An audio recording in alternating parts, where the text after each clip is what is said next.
DC here. Hi guys and gals. Well, it's Monday. You know it. Monday is tag day, and I've uh, just finished doing Jasmine's tag, and now we'll be off to Dave Nicholson's tag. Hi there, Dave, and I do hope you're doing well. And as usual, this is Dave's 7 question last Saturday tag. So let's get to it. Okay, question 1. Now these are questions that you kind of answered before. It's who do you trust and why? Okay, so the question of trust is one that comes very often in tags. And I mean, I know that most questions come from like different databases over the years and so on. So trust comes back. So who do I trust? My family, a few very close friends, and I guess that's about it. Of course, I mean, if you want to go into the spiritual realm, I'll say that I trust God as well, but we're going to keep it into the worldly realm, and that's pretty much it. I have been burnt more than once on trust issues, and so you're more careful with what you say and what you do not say. So that's it. Yeah, that's pretty much question 1. Question 2. If you were forced to eliminate every physical possession from your life, except for what could fit into a single backpack, what would you put into it? How big's the backpack? There's some that are pretty big. Some people can almost move their own house.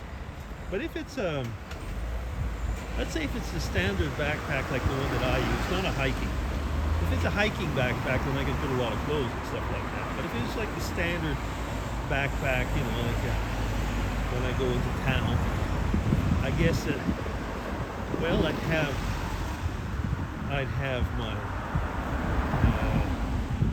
have my tablet.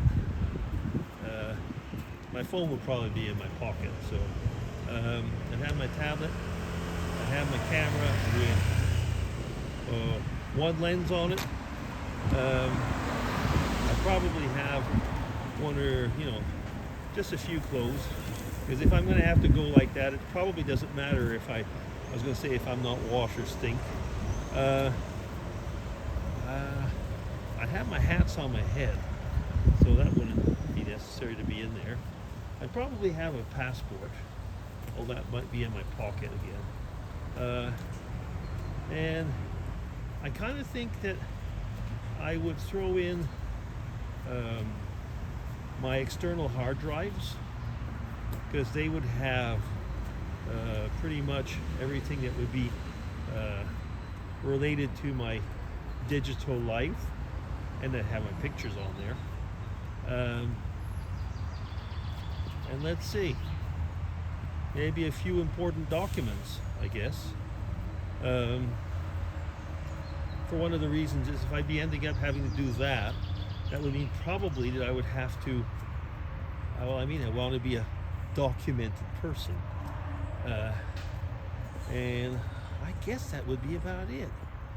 And I definitely hope that never happens. But not too long ago in Switzerland, there was a town that was told, you've probably seen it on the news, a mountain fell down. I mentioned it in a vlog. A mountain basically fell down the glacier and destroyed the town in a few minutes. But the people were asked to get out of there, and they did. But they had some like 15, 20 minutes, maybe half an hour, whatever. But a very short time. And we're only, basically said they could only bring like a suitcase worth or something. And the people were saying that. Exactly this question. You've got to go, what do you bring? Yeah. Okay, that's question 2. Question 3. When does silence convey more meaning than words? Quite often, actually. I think of myself, if people see I'm not smiling, they know something's going on. And if I'm not smiling, I'm probably not talking. If they see my eyes, they'll know. I mean, I know it by my remarks and comments that I get from Mrs. DC. If I'm not happy, she says she can see it in my eyes. I don't have to say a word. And I think that, well, it all depends, I guess, with which people. But I usually talk and speak, sometimes both. And if I don't, then silence speaks volumes. And actually, silence does speak volumes. Have you ever noticed how, if you're in a room where there's what we call, the expression pregnant silence, how much it speaks and screams? Yeah. Okay, that's question 3. Question 4. How do you spend most of your free time? Walking around, holding a camera and speaking into it? No, but there's a part of truth into that. I like the new words, actually. Content creation. And actually, I end up reading less than I used to. I used to read a lot. Now I used to read a lot of books. Now I read a lot of articles and things. And a lot of times I'm reading that online. So, in other words, if I'm reading online, it means I'm in front of a tablet. More often than not, I'm in front of a tablet and reading things, watching things. Yeah, that's probably, the digital world.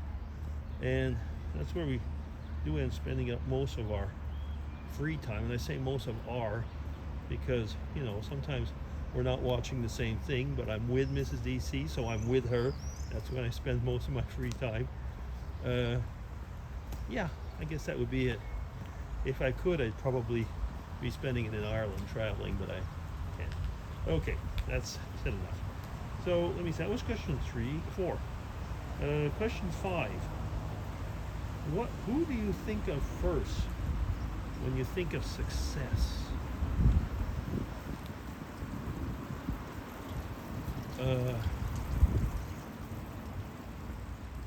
Gee, I don't know. I don't even think I think of anybody when I think of success.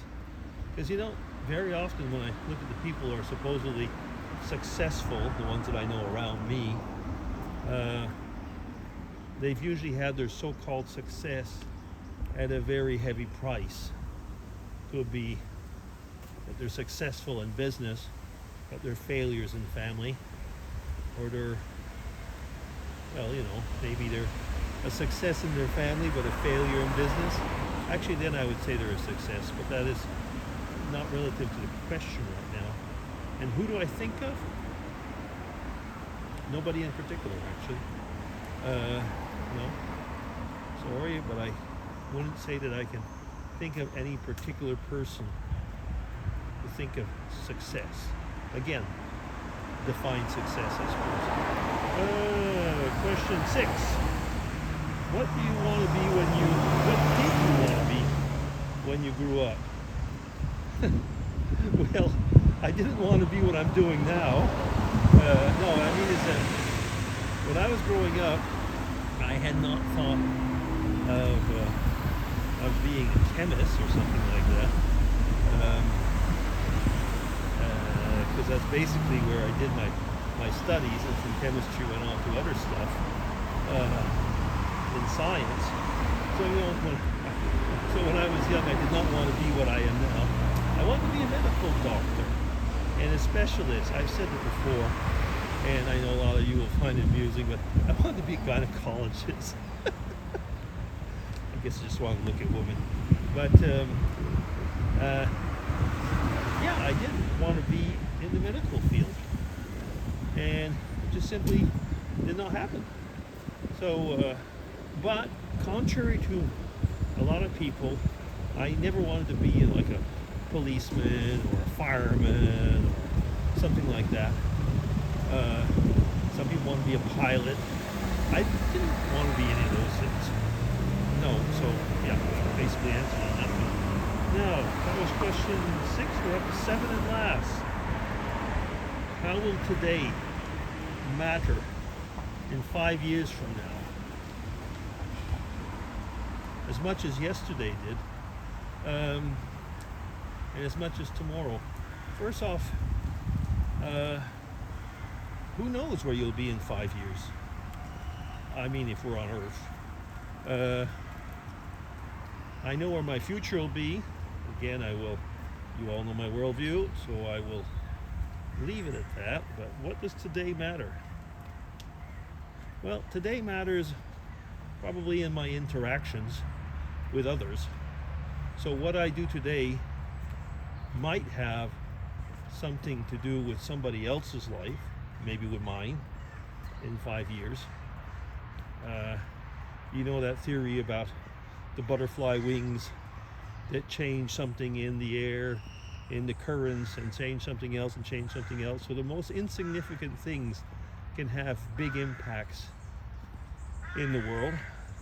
So basically, we don't know what today will have for ourselves and others in 5 years. What does matter, though, is that if I was going to say if I'm good in a generic sense, put it that way, with people, if I am faithful to my God, faithful to what I believe in that aspect, it could have an impact in 5 years. It'll have an impact on myself if I'm still around. It's going to have an impact about those around me. And I am up to 12 minutes, so that'll be it. Thank you, Dave. Another good series of questions. And have a good week. DC signing off. Bye, everybody. Take care.